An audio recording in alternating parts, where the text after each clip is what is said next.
con nuestro invitado especial que ya se encuentra acá con nosotros. Bienvenido, hermano Rodner Padilla, a el espacio de Calambina Show, el capítulo número 22, Rodner. ¿Qué tal? ¿Cómo estás? ¿Todo bien, Bien, hermano? bien, bien, bien. Gracias a Dios, todo bien. Qué bueno, qué bueno. Bueno, Me alegro. Rodner, como venía comentándole a las personas que se van a venir conectando en este preciso momento, estaba conversando, comentándole un poco de lo que se trata la difusión de este programa. El trabajo del músico es un trabajo muy, por así llamarlo, relato de Erasmo Huerta, de Adelmo Gauna y de diferentes músicos como Patatín que han pasado por este espacio. Nos han relatado un poco de su historia y su vivencia. Para las redes sociales y para el mundo de la televisión, que ocultaba, era ese monstruo que ocultaba o no permitía el acceso directo con el músico, cosa que las redes sociales han evolucionado. Ya las personas, esos fans, pueden tener un acceso más directo con el músico y quizás preguntarle esos tips que como músicos necesitan y lo ven a usted como ejemplo.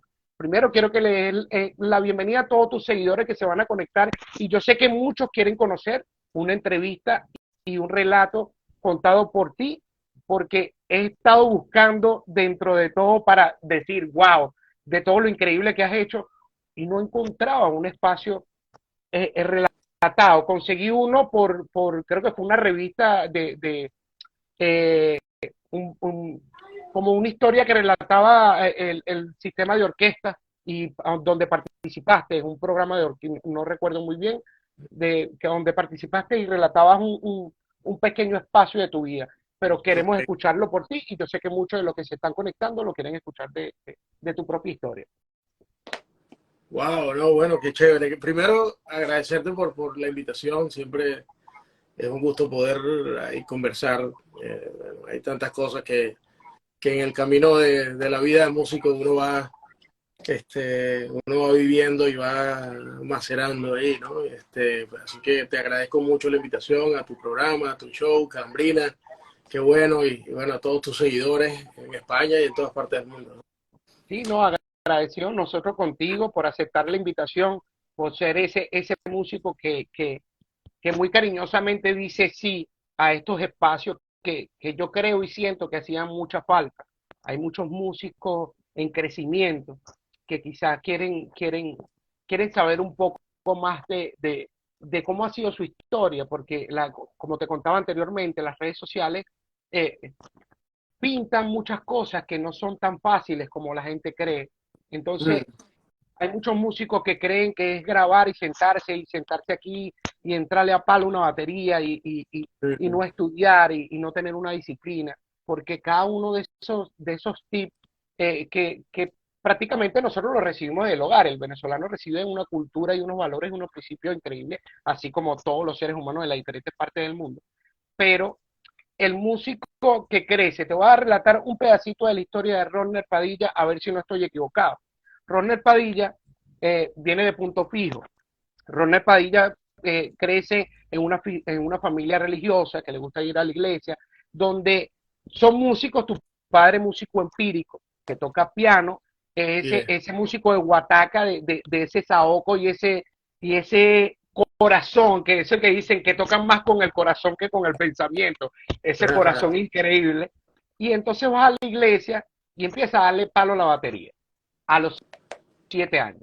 A los 12 años entra una persona con un bajo a la iglesia y ese fue el clip de Rodner Padilla para enamorarse de ese maravilloso instrumento. Wow, wow, no, estás enterado. Te viste unas entrevistas por ahí, no sé dónde conseguiste eso, pero sí, básicamente, a ver, en la iglesia donde mi papá era pastor, ahí en esa iglesia el grupo de música era muy pequeño. Pues ahí estaba mi tío que tocaba batería, este, y estaba un tecladista y como 1000 cantantes, ¿sabes? Típico de las iglesias, con todo el mundo cantando. Y no había bajo. De vez en cuando había una guitarra, pero nunca había bajo. Y de repente hubo un muchacho que vino y tocó esa cosa que yo no sabía cómo se llamaba. Pero eso me llamó mucho la atención porque yo escuché que la música ahora sonaba de verdad. Era como que, claro, pero así es como se escucha en los discos o la música que yo escucho en la radio, así. Ah, es que debe ser esa la diferencia, ¿no? Entonces, cuando terminó el servicio, yo fui y le pregunté, ¿cómo se llama eso? Y me dijo, no, esto es un bajo. ¿Y qué es eso? ¿Qué es eso un bajo? Y él lo que me dijo fue, es como una guitarra, pero sin las dos cuerdas de abajo, sin las dos cuerdas. Y eso se me quedó aquí. Yo llegué a la casa, en mi casa había una guitarra, ¿sabes? Una guitarrita así bien rudimentaria. Y yo llegué y le quité las dos cuerdas abajo. Y desde ahí yo empecé a tocar bajo, y no solo a tocar, sino que por alguna razón como que mis oídos se destaparon y yo escuchaba perfectamente el bajo en las grabaciones y en la radio. Era como que podía aislarlo, ¿no? Podía, claro, ya seguía la línea del bajo. Era como que algo se despertó en mi oído, ¿no? Y a partir de ahí, sí, o sea, empecé a sacar canciones y toda la música que me gustaba, como escuchaba el bajo muy, muy definidamente, entonces, bueno, podía sacarlo y lo practicaba en la guitarra, ¿no? Y todo ese tiempo pidiéndole a mi papá, oye, yo quiero un bajo, yo quiero un bajo. Y al tiempo, al año y, no sé, año y pico, casi 2 años, mi papá tuvo un viaje, vino aquí a Estados Unidos, a Denver, por una cosa de trabajo, y yo le metí en la maleta, le metí un catálogo de unos bajos Ibanez. Y se lo abrí así, sin él saber, ¿no? Agarré así la maleta, le metí el catálogo y le puse ahí el que yo quería un 5 cuerdas. Y entonces, bueno, cuando mi papá ve eso, como que, wow, qué chido. Bueno, o sea, fue una tienda de bajos, consiguió una tienda de puros bajos en Denver que se llamaba First Base. Y bueno, preguntó por ese bajo y estaba muy caro, costaba como $700. Y ok, bueno, dame uno pero que se parezca a ese, pero que sea más barato. Y consiguió otro que, ¿sabes? Bueno, así de $200, algo así. Y me lo trajo. Wow, fue el mejor día de mi vida hasta ese momento. Pues, ¿no? O sea, tener un bajo nuevo, increíble, 5 cuerdas. La marca, más nunca vi esa marca, era una marca GTX. Más nunca la vi, decía GTX, aquí sí grandota. Rodner, una pregunta, y no muere, tú sabes que por lo menos hay adolescentes o en ese momento de crecimiento, donde quizá Yo, uno se enamora. Dame un segundito que estoy. No, no te Dame un preocupes. segundito que estoy de babysitting aquí también. No te preocupes, que yo sé que cada una de las personas que están conectadas en este preciso momento también comprende. De esto se trata este programa, que ellos mismos puedan relatar su historia, y me parece súper interesante que en este tipo de entrevistas van a escuchar historias y anécdotas inspiradoras también para los que están en crecimiento en este mundo musical y ven a sus ídolos, como en este caso a Rodner. Relatar la historia del inicio también es un mensaje de lo que es tener la constancia, la disciplina y lo que es querer realizar cada uno de los emprendimientos que realiza cualquier persona, siempre y cuando le dedique cuando tenga esa dedicación, ese desempeño que vas a Ajá, aquí utilizar estamos. ahorita. Bueno, Ronner, como te comentaba, por allí hay varias preguntas a las personas que quizás no leamos en el momento sus preguntas. Me disculpan, habrá un espacio pequeño dentro del programa donde estaremos leyendo sus mensajes y así poder que el mismo Ronner pueda respondérselo. Bueno, no pasó ese momento en la adolescencia, cuando uno desea ser beisbolista y de repente muere esa fiebre y mañana quiere ser futbolista. En tu vida no pasó ese proceso, Rodner, o simplemente dijiste esto, me enamoré de esto Bueno, y no te sí despegaste. pasó porque yo quería ser Maradona. Fútbol. Yo, Okay. yo quería ser Maradona. De hecho, yo le decía a mi mamá, no, yo me quiero quedar chiquitico, se me cumplió, ¿no? Yo me quiero quedar pequeño, pero yo quiero que sea como Maradona. Y jugaba futbolito y, ¿sabes? Y fui a campeonatos ¿sabes? Intercolegiales y eso. Pero sí, la música como que ya cuando me llamó la música, ya la verdad es que fue como bueno, eso pasa mucho con los chamos, ¿no? De repente ya, ok, no es esto. Voy, ¿sabes? Como que te enfocas en otra cosa y conseguí la música. eso para mí fue como que ya después de ahí no pensaba en más nada, pues estaba como metido en la música y en el bajo y en la armonía me interesaba mucho, después la percusión, bueno, la batería siempre me gustó, ¿no? A pesar de que, o sea, toqué de chamito así como que en esa misma iglesia cuando, bueno, mi tío era muy impuntual, que era el que tocaba la batería, entonces él llegaba siempre tarde y yo tocaba la primera o las dos primeras canciones. Entonces para mí era que ojalá llegue tarde hoy, tal, para yo montarme. Y cuando llegaba él, mira, bájate, pum, y ya se montaba a tocar, ¿no? Este, pero sí, digamos que el borrón y cuenta nueva fue eso, como del futbolito y del fútbol y de mi, y de mi, ¿sabes? De mi sueño así como que de querer ser Maradona. Bueno, es que yo me enamoré del fútbol ¿sabes? En el México 86. Ya por ahí dije mi edad. Este, ya por ahí se cayó esa cédula. Sí, en el 86 yo tenía 6 años y eso para mí fue, no puede ser, ¿no? Eso es increíble todo lo que hacía Maradona. Pero como te digo, ya después llegó la música y bueno, nada, de ahí hasta aquí.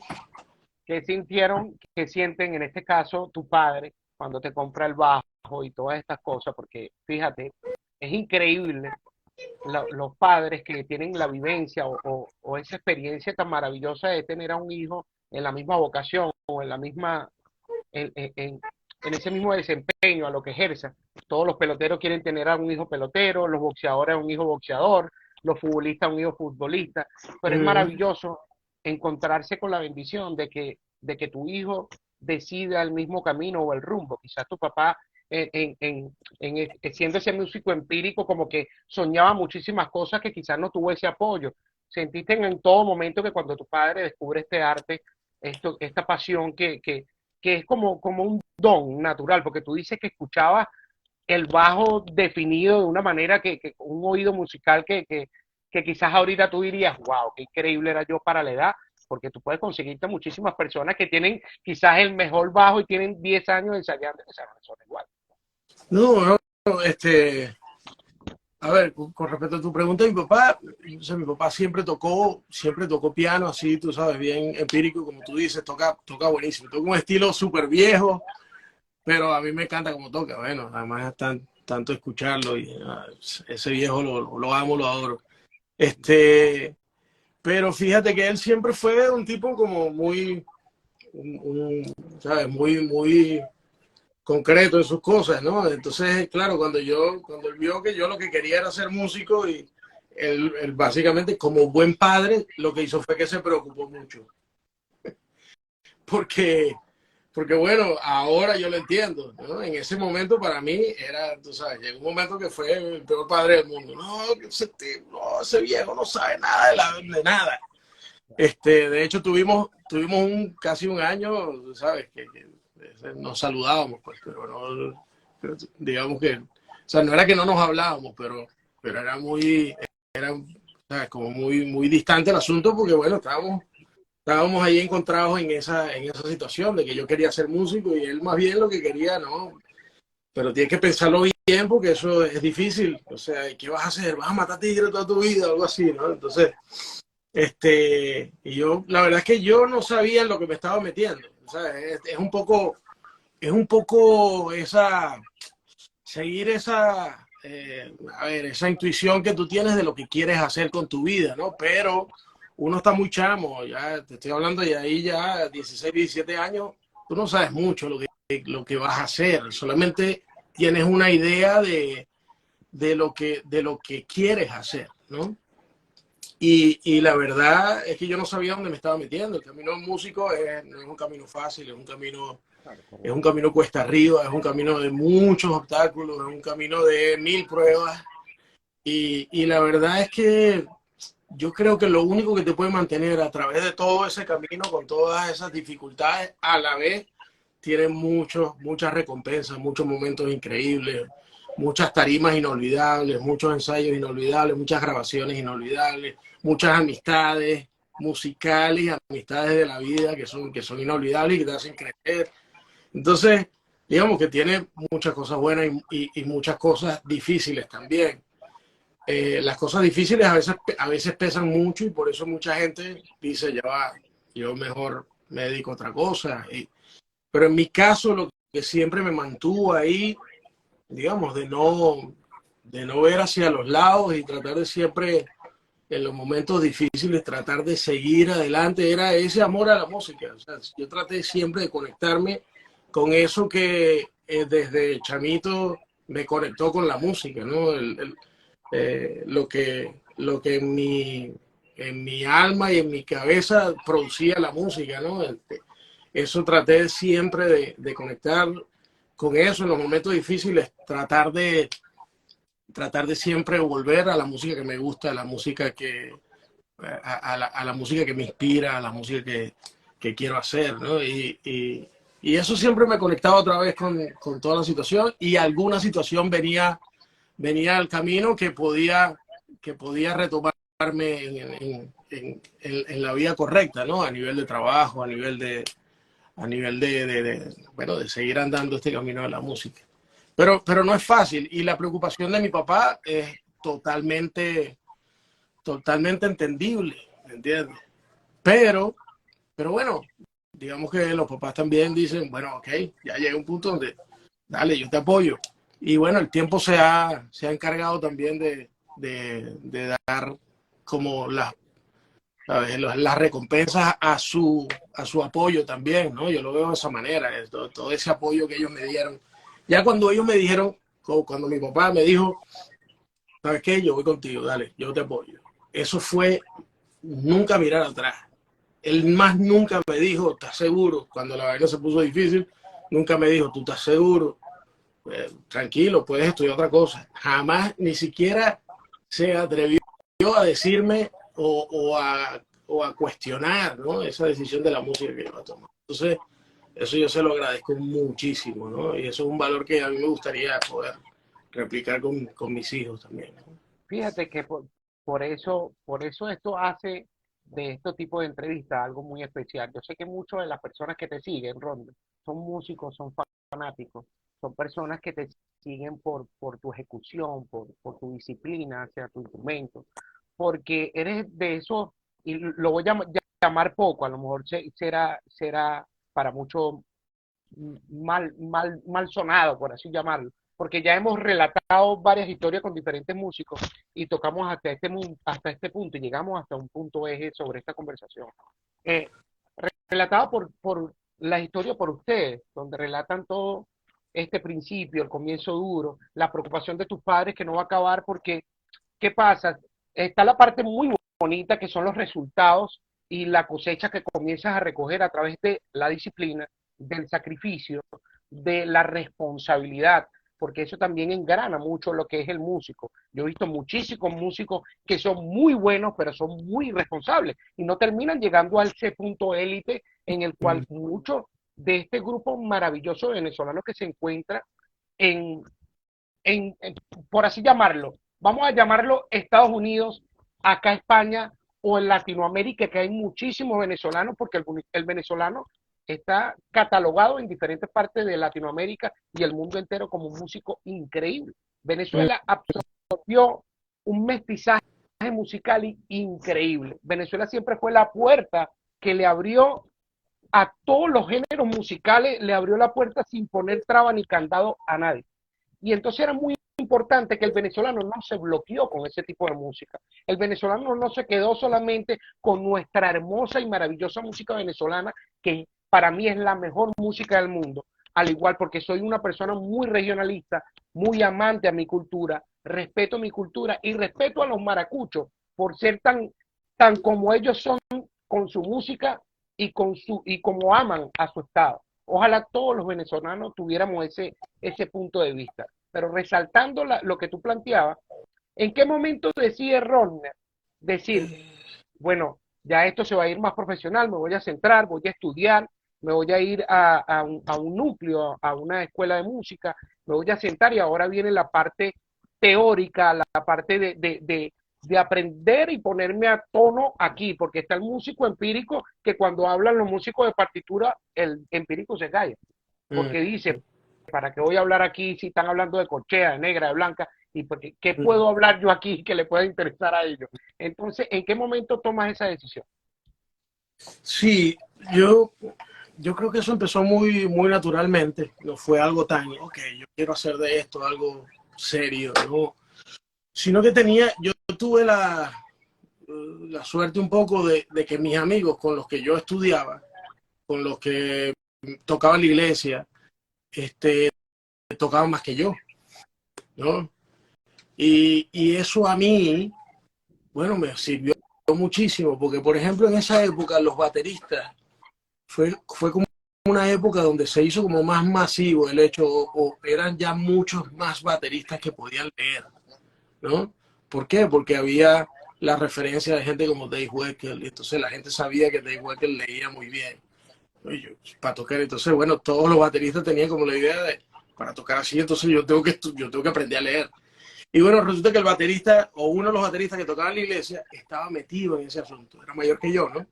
Y estaba metido en ese asunto y sabía leer y tal, y yo lo veía todo el tiempo y escribía los patrones de batería, y a mí eso me llamaba mucho la atención, ¿no? Porque, ¿qué es eso que estás escribiendo, no? Sí, esto es esto. Entonces, por ejemplo, ¿no? Y tenía como el patrón escrito, y a mí eso wow, qué chévere. Y lo primero de teoría musical que yo aprendí fue el solfeo rítmico, que fue con ese baterista, un baterista en Punto Fijo que se llama Jorwin González. Y pues, amigo mío de la iglesia, y tocábamos juntos, compartíamos, de hecho teníamos un grupo de rock en esa época. Y lo cierto es que ahí empecé, y entonces él me explicaba, no, estos son corcheas, esto es negra, estos son corcheas y tal, pum, tum, tum, tin, tin, tin. Ok, ya. Y eso, yo me aprendía eso, pero inmediatamente estaba demasiado, como dices, no sé, era una tierra fértil para todo el conocimiento de la música, ¿no? Entonces, aprendí el lenguaje rítmico, lo aprendí muy rápido. Asimismo, con el que tocaba el teclado, entonces, ¿qué acorde es ese? No, bueno, esto es Ad9, me acuerdo, ¿no?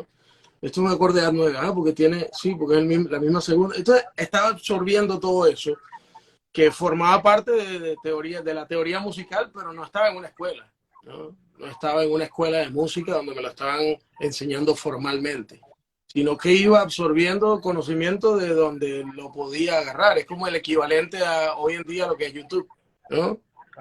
Lo que pasa es que el YouTube es potenciado 1.000.000 de veces, ¿no? Porque ahí yo tenía a 4 músicos a los que les sacaba información, en cambio YouTube ahora puedes tener miles y miles de músicos dándote información, ¿no? Los chamos de hoy en día tienen una ventaja y a veces a veces una desventaja también, porque bueno, entre tanta información te puedes perder de la información realmente importante. Pero yo creo que siempre el que sabe buscar y el que tiene como la intuición de ir hacia la información correcta, yo creo que puede resumir un buen nivel de información, ¿no? A través de YouTube y todo esto. Y bueno, por supuesto, voy creciendo, y 16, 17 años, ya cuando viene el final de bachillerato, de los 17, 18 por ahí, ajá, ¿qué vas a hacer? Ahí es donde, digamos, bueno, la primera parte de la conversación, donde, ok, yo quiero ser músico, y yo veía gente, por ejemplo, ¿sabes? Gente que vivía en Caracas, músicos de sesión que yo seguía, como Eddie Pérez, por ejemplo, guitarrista que tocaba, yo lo veía en los discos de Giordano y lo veía en los discos de Ilan Chester y en los otros. Y decía, wow, pero este tipo debe hacer música nada más, ¿no? O sea, yo no creo que él trabaje de otra cosa, ¿no? Él estudió música y de eso vive, ¿no? Y veía gente como Lorenzo Barrientos, por ejemplo, ¿no? Un bajista que por cierto vive allá en Barcelona. Lo admiraba muchísimo. Recuerdo el día que lo conocí, fue a tocar con Giordano en el club ahí en Punto Fijo. Y yo estaba nervioso como si fuera a conocer, no sé, a quién, no sé, a Jaco Pastorius, o como si fuera, no sé, como si fuera a conocer al presidente, o no, así. Cuando yo lo fui a saludar, yo estaba, maestro, ¿cómo está? Casi ni podía hablar, o sea, porque la admiración que le tenía era mucha, ¿no? De los músicos así en Venezuela. Tuve la fortuna también, y no me puedo saltar esto porque, digamos, regresando unos años atrás, en mi escuela, en el bachillerato, yo conocí a un músico, era el profesor de música de mi escuela, del Instituto Judío Ana, que se llamaba Luis Chirino, Lucho. Tú le preguntas a cualquiera en Punto Fijo, a cualquier músico en mi tierra, y todo el mundo te va a hablar maravillas de esa persona, de ese gran músico, de esa gran persona que fue Luis Chirino, Lucho. Lo conocen como Lucho. Bueno, él era el profesor de música de mi escuela, el que decía, bueno, tú sabes, era como que daba la clase de música, no era que daba clase de instrumentos. La orquesta sinfónica se divide en tal, una clase bien aburrida, pero Lucho, como buen músico, era tremendo bajista. Entonces eso para mí fue esencial en mi crecimiento como músico. ¿Por qué? Porque yo le dije, a mí me gusta el bajo, yo toco bajo, pero yo tocaba muy, ¿sabes? Me sabía 3 canciones y tal, pero nunca había estudiado ni una escala. Entonces él me dice, ok, ven tú acá. Me lleva a la oficina de música y, agarra el bajo. Él fue el primero que me dijo, mira, esto es una escala de do mayor, el bajo, la mano se coloca así, estudiate este ejercicio, no toques así, toca así, mira, dale un poquito más fuerte, ¿sabes? Sácale sonido. Fue el primero que me puso Jaco Pastorius. Escucha a este tipo. Wow, eso se puede hacer con el bajo. Y fue el primero que me puso a Salvador Cueva. ¿Tú has escuchado a Salvador Cueva? Y yo, no. Bueno, sí lo has escuchado, pero no sabes quién es. O sea, me pone Rubén Blades y empiezo a escuchar grabaciones de la época de la Fania, escuchar grabaciones, cosas que yo había escuchado, ¿no? Por ahí, pero no, ahora sabiendo los músicos que tocaban, en especial Salvador Cueva, entonces se me, digamos, disparaba ahí todo el deseo de poder tocar eso, ¿no? Entonces empecé a estudiar a esos bajistas que hasta hoy en día son parte de mi pilar fundamental como bajista, ¿no? Ellos dos. Así que yo le agradezco muchísimo a Lucho por haberme apoyado a más. Un año de esos de la escuela, yo creo que fue 3er año, algo así, que Lucho llegaba para el salón a las 8 de la mañana. Entonces, llegaba y decía la maestra, señorita tal, necesito Padilla, que estamos preparando los arreglos del festival de la canción. Y yo casi no veía clase, a mí me pasaban las materias, porque yo tocaba en el festival. Y además, en esa época, Lucho entonces, claro, él tenía que dar clases, ¿no? Pero entonces yo me quedaba en la oficina, él tenía todos los instrumentos. Y me acuerdo una vez que me dice, ok, ¿tú puedes hacer un arreglo? Y yo, ¿qué es un arreglo? ¿Qué es eso? Yo no sabía que era un arreglo. Bueno, un arreglo es esto. La canción es así, ¿verdad? Entonces él tocaba como en el piano. La canción es esto, esto y esto. Pero ¿qué tal si en vez de tocarla así, le pones este bajo aquí? Suena distinto, ¿verdad? Sí, suena bueno. Ok, bueno, eso es un arreglo, que tú cambies algunas cosas y toques una melodía. Y esto es un secuenciador. Él tenía un secuenciador, un Roland MS50 MK2. Ahí se cayó esa cédula también. A ver, no sé si hay músicos por ahí que saben de lo que estoy hablando, pero es un secuenciador increíble de la Roland, que fue el primer secuenciador que yo utilicé, ¿sabes? Lo que ahora es Pro Tools y Logic y Live Up, bueno, esto comenzó por allá en esa época. Entonces, ahí hice yo mis primeros arreglos también para ese festival de la canción. Y después tocaba contrabajo, me aprendía la canción con el contrabajo que lo tenía ahí en la oficina. Y o tocaba aquí o tocaba en el piano. Entonces ya yo tocaba varios instrumentos en el festival. Toda esa oportunidad me la dio Lucho, ¿no? Entonces, bueno. Además, él fue como un mentor ya en toda esa época para mí. Y además en la época que te hablé antes, ¿sabes? En esa época de lucha ahí con mi papá, de, bueno, sí, yo quiero ser músico. ¿Verdad?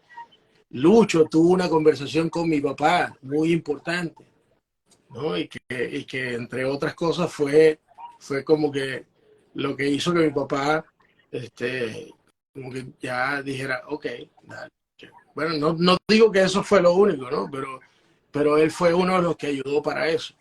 Él habló con mi papá y le dijo, no, lo de Rodner, o sea, yo la verdad creo que él tiene todas las condiciones para ser un músico de élite y ser un músico de... Y yo creo que tú deberías apoyarlo. Entonces, bueno, que el profesor de la escuela hable así, ¿sabes? Del alumno. Entonces, bueno, todo eso hizo que el camino se abriera un poco, ¿no? Para poder seguir en este. He dicho Mira, mucho camino, pero bueno. sí, sí, así mismo, ¿no? Y yo creo que hacemos 3 programas y relatar tu historia me parece súper maravillosa, porque yo sé que cada Gracias. una de las personas que están conectadas están deleitándose con toda esta historia. ¿Tú sabes por qué es sumamente importante todas estas cosas? Porque el músico ha tenido un precio muy desagradecido, porque mayormente lo que te venía comentando, el músico era como que, o sea, vamos a prestarle atención al artista y ya, y la gente se desbocaba mucho hacia el artista y el músico, y muchas personas no conocen que un artista sin músico es un doctor sin enfermero. Eh, el músico es una parte fundamental también para que este artista brille aún más, por así Mm, llamarlo. Y también tiene mucho mérito por todo el trabajo que vienen realizando ustedes durante muchísimos años, preparación y lo que ya hemos hablado anteriormente, que es base de la disciplina, la cultura y los valores. Que eso también, pero también está el enfoque, es también estar asumir muchos roles, por lo menos fíjate tú, yo sé que todos se están deleitando al saber que, ajá, pero ¿cómo te sentaste a hacer un arreglo cuando tan siquiera estabas aprendiendo a esto? Pero tener a, eso, a esas piezas como el profesor Lucho y como ese baterista que llegaba y te leía una partitura de percusión y te decía y te explicaba y te decía, Rodner, mira, esto es así, esto es acá, te impulsó eso mucho más y para dejar esta pregunta con otra para que puedas hacer las dos a la vez, mm, a qué género musical fue el que te enfocaste o te fuiste a primera línea mm. en todos tus comienzos? Sí, a mí ya en esa época, por ejemplo, 15, 16 años, yo escuché Chick Corea Electric Band y eso a mí me voló los tapos. Ya yo venía escuchando lo que te decía, venía escuchando, ¿sabes? A Salvador Cueva, a Yaco, ciertas cosas, este, y ya venía en esa onda de, ¿sabes? En ese festival, por ejemplo, se tocaba de todo. Entonces ya yo tenía como una idea de que yo no soy un músico rockero y bueno, lo que voy a tocar es rock toda mi vida, o no Claro, soy un músico de salsa y lo que voy a tocar es salsa toda mi vida, ¿no? Sino que ya yo tenía como, en esos festivales se tocaba música venezolana y yo no, bueno, en punto fijo no se toca música llanera ni nada de eso. A veces uno dice, no, la música venezolana, pero la música venezolana ¿de dónde? Porque, bueno, claro, la claro. música llanera es en el llano y en Maracaibo no se escucha joropo, ¿entiendes? En Punto Fijo no se escuchaba joropo. Pero mi papá, todas las mañanas que nos llevaba a la casa, él ponía la radio y en todas casi, no sé, yo no sé si en todas las radios, pero la radio que él ponía había música llanera. Para mí la música llanera era lo que yo escuchaba a las 5:30 de la mañana cuando íbamos camino para Falcone. entonces, en esos festivales también se tocaba música venezolana y Lucho me decía, no, eso es así, pam, pim, pim, y yo me lo aprendía. Entonces, ya yo no era que tocaba un solo estilo de música, sino que, ok, tenía la necesidad de entender varios estilos de música.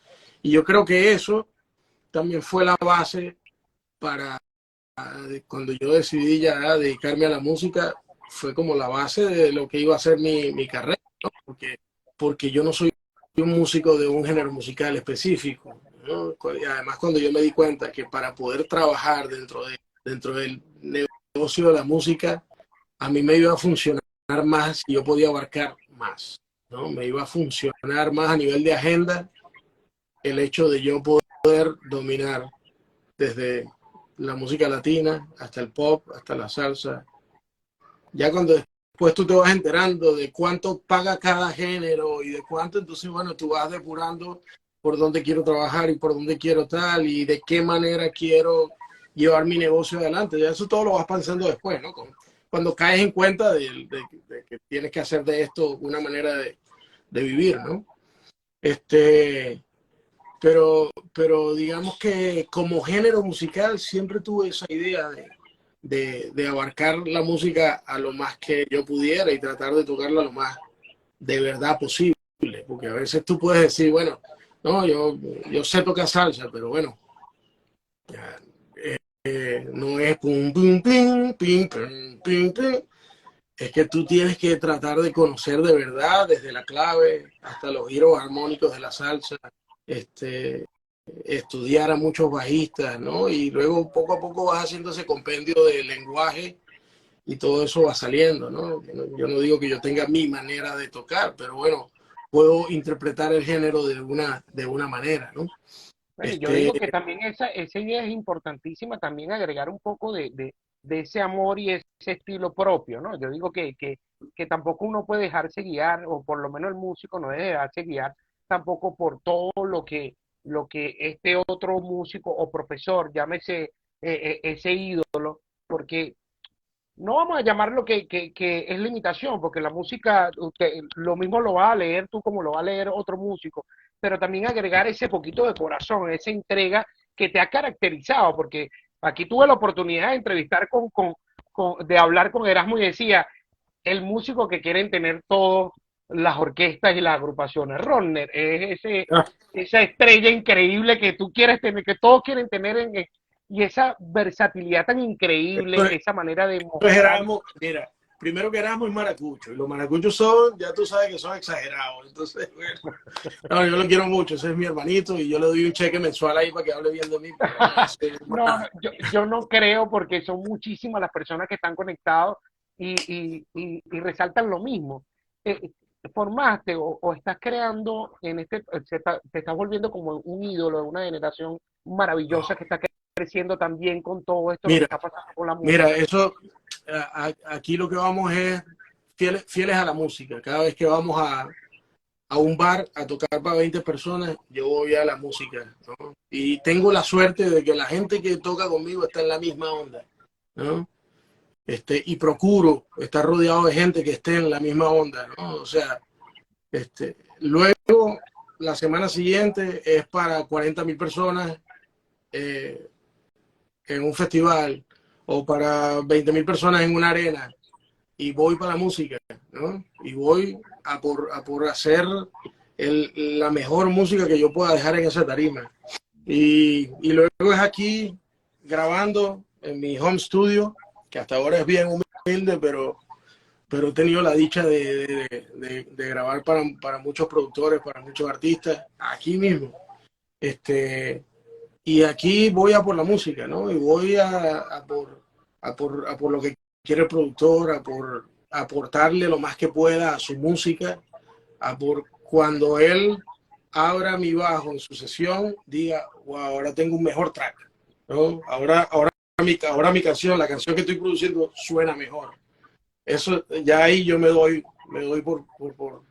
por satisfecho, ¿no? Porque esa es mi idea, tratar de que en cualquier grupo en el que yo esté, yo pueda aportar algo para que el nivel de ese grupo haga un medio escalón arriba. Y como te digo, tengo la dicha de estar rodeado de amigos músicos que están también en esa onda. Entonces, bueno, digamos que es una combinación de muchas cosas, es un trabajo colectivo siempre. La música te va dando esa satisfacción, ¿no? De que tú vas consiguiendo personas que piensan de tu manera, que piensan de la manera como tú, del mismo approach que tú tienes con la música. Entonces, eso es algo que bueno, vas sembrando, pero cuando lo cosechas tienes que cuidarlo, ¿no? Esas llaves, esas amistades musicales que hablábamos, esos grupos que se van armando. A veces tú dices, wow, qué bien suena ese grupo. Y, y tú vas cada uno por separado y no es que son unas estrellas. Yo he estado en un De eso grupo te y iba a hablar. tú nos ves a cada uno y bueno, cada uno tocamos bien. Pero lo que más efecto tiene lo que tú estás escuchando de lo que nosotros grabamos es lo que sabemos tocar juntos. Es la capacidad que tenemos de tocar juntos y de respetar espacios y de escucharnos el uno al otro. Eso yo creo que es lo más importante, o digamos, cuando ya dejaste a un lado que tienes la técnica suficiente para tocar bien, cuando ya dejaste a un lado que tienes el conocimiento armónico, rítmico, el conocimiento del lenguaje de la música, cuando ya dejas de un lado el hecho de que, bueno, ya yo soy un buen ejecutante, y te das cuenta de que como tú hay muchísimos más. Correcto. El hecho de que como, o sea, tan buenos ejecutantes como tú, hay muchos más. Y qué bueno por la música y qué bueno por la vida, ¿no? De tener buenos músicos. Ahora, la diferencia es cuando un músico sabe tocar con otro, sabe respetar espacios, sabe escuchar, sabe aportar en el momento que tiene que aportar. Es como un buen equipo de básquetbol. Es como Es un que buen de eso equipo de te quería fútbol. hablar. Ustedes han cultivado, hay personas que, por lo menos en la música, se ve mucho que hay muchísimos músicos que en vez de cultivar ese amor, esa empatía hacia el otro, cultivan mucho el ego. Y cuando cultivan el ego, y eso tú lo acabas de resaltar ahorita, que se ven agrupaciones que suenan increíbles y tú ves a los músicos bajo el tarima y pareciera que ni siquiera se hablara. Entonces quizás no se siente ese amor, porque la música tiene muchos factores que unen y no logran solamente el sonido o, o ese ciclo armónico o algo tan maravilloso, sino que llega a tu corazón y es muy difícil conseguir eso. Lo que está Mm, pasando con todos ustedes, la manera que ustedes eh, eh, habla uno del otro, habla de lo magistral y lo maravilloso que se está viviendo en todo esto increíble que están haciendo ustedes. Eso yo creo claro. de que esté creciendo ese amor no solamente al artista que presenta ni Free Cover, ni C4 Trío, ni Luis Enrique, ni Marc Anthony, ni Carlos Vive, sino es lo que demuestran allí en ese corazón. Ese es el corazón y lo que ha mantenido esa maravillosa vibra de todo ese entorno en el cual se encuentran, el respeto al uno al otro, hablar con tanto amor, tanto respeto, dándole el valor a cada uno sin menospreciarlo, es algo que ustedes están cultivando muy maravillosamente y están transportando a las demás personas. Y por Claro. eso el espacio. Conseguir eso en el mundo musical en Venezuela sabemos que es bien difícil, porque lastimosamente no hay esa unión. Lo estuve conversando con varios músicos y cada quien tiene un relato y no existe este espacio como para señalar a dedo a ninguno, porque no lo hacemos. La intención de esto es que este mensaje que tú transmites con esa maravillosa palabra de respeto, no de ejecución, o sea, ya sé, conozco dentro de mí el músico en el cual me he convertido. Ahora mi trabajo también va a ser un buen profesor para poder yo transmitir y que esto no muera aquí como esencia que quedó para una Mm, época, mm, sino transportarla y trasladarla a todos los seguidores que siguen a Rodner Padilla por su ejecución y aparte de su ejecución por la maravillosa persona que es. Eso yo creo que es un punto que ustedes están tocando increíble. Todas las personas que se suman y escriben cosas maravillosas de un Rodner, lo que han tenido la oportunidad de tocar contigo. Ahorita me hablaron de la iglesia La Hermosa Central de Punto Fijo, claro. escribieron por allí, escribieron también del maestro Lucho, dijeron que para descanse. Sí, sí. Por allí escribieron muchas personas orgullosos de que represente a Paraguaná. Eh, y muchísimos venezolanos, no solamente por el Fiesta. género musical, que amaste no solamente el género, yo creo que tú también ese amor hacia Venezuela, cada uno de lo que demuestra y de ese sello, lo que ha venido transmitiendo es maravilloso. Sí, no. Ven- Venezuela siempre está ahí, ¿no? Siempre está ahí. Y en mi idea siempre ha estado poder tener un pie el, dentro de toda la música que hago, o que tengo la oportunidad de hacer, tratar de siempre tener un pie en mis raíces, ¿no? Eso yo creo que, fíjate que temprano hablábamos de la ventaja y hasta cierto punto la desventaja de que el venezolano haya tenido tanta influencia de la cultura externa. Es decir, para el venezolano era más común escuchar una salsa, un merengue, que escuchar un joropo. El joropo a veces era o Sí, a para lo terminar la último, fiesta o sí, para, para ¿no? acabarla, Y eso correcto. es así, punto. Excepto en las regiones donde el joropo es fiesta, ¿no? El joropo es parte central de su cultura, como los llanos y todo eso. Pero por ejemplo, en Punto Fijo, yo vivía en Judivana y Judivana era súper rockero, una zona muy rockera.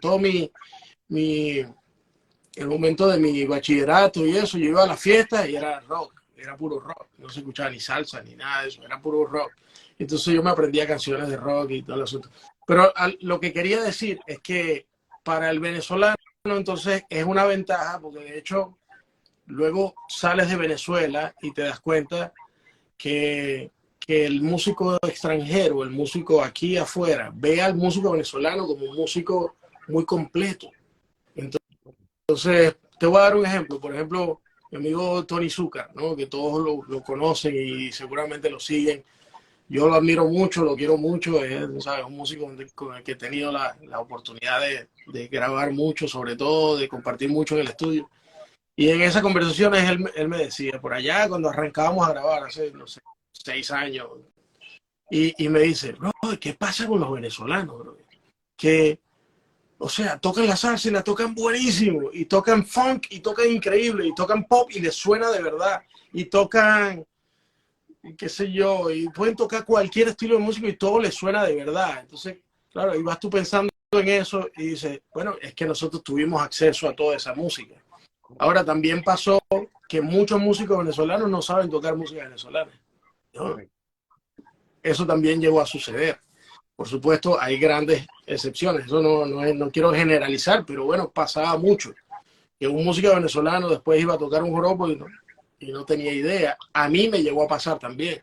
¿Me entiendes? Yo estando en Caracas, de repente yo me vi en un guiso de música venezolana que hacía mucho, qué sé yo, el Día Cultural del Banco Mercantil. Bueno, y alguien me llamó, me acuerdo, Eduardo Betancur, pana arpista, un día me llamó y yo pasé pena en un pajarillo.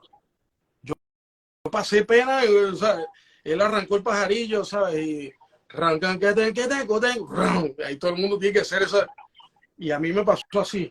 Y yo dije, ok, era ahí que tenía que entrar yo salí de ese guiso y me encerré a escuchar otra vez la música venezolana y a estudiar y a preguntar y tal, porque yo no podía pasar esa pena y yo no quería perder esos trabajos. Y yo conocía algo de la música venezolana, pero no lo suficiente, ya me di cuenta. Entonces, este, nada, traté de llenar como ese hueco porque me parecía un poco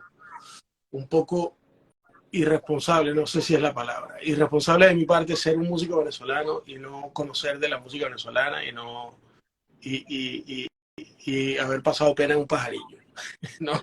Por decirte algo. Entonces, bueno, por ahí ya después me conseguí con mis amigos de C4 y bueno, por supuesto, eso, ellos son mis maestros de todo esto, ¿no? De terminar de entender y por supuesto ya yo tenía una manera de tocar que también nutrí con mi manera de tocar, terminamos haciendo ese estilo, ¿no? Esa manera de tocar la música venezolana que hacemos en C4 Trío. Pero en definitiva lo que quiero decir es que es importante para un músico, no importa de dónde sea, siempre tener un pie en tu raíz. ¿Por qué? Porque eso te va a dar identidad, ¿no? Te va a dar identidad como músico y vas a poder estar con propiedad en situaciones donde se toque su música y, ok, yo soy de ahí, ¿no? Y así que yo la conozco. No tienes que ser un virtuoso, no tienes que ser no. Pero así como conoces otros estilos de música, que puedas tocar de verdad tu música, la música de tus raíces, eso a mí me parece muy, muy, muy importante. Sí, yo le agregaría, así como te tomaste el tiempo para aprender un poco más de la salsa, así como te tomaste el tiempo de aprender el merengue, tómate el tiempo también de conocer de nuestra cultura que es bellísima, es hermosísima. No solamente llamarlo a la música venezolana, a la música llanera, también está la gaita, que la gaita también ha cumplido un rol con este proceso que nos ha tocado vivir a los venezolanos, con esta diáspora de venezolanos fuera del mundo y tú llegas a escuchar hasta más gaita en un determinado momento en lugares que la música venezolana no llega. Entonces, la música gaita, el género gaita, este género que los maracuchos han defendido a capa y espada y ojalá todos tuviéramos ese,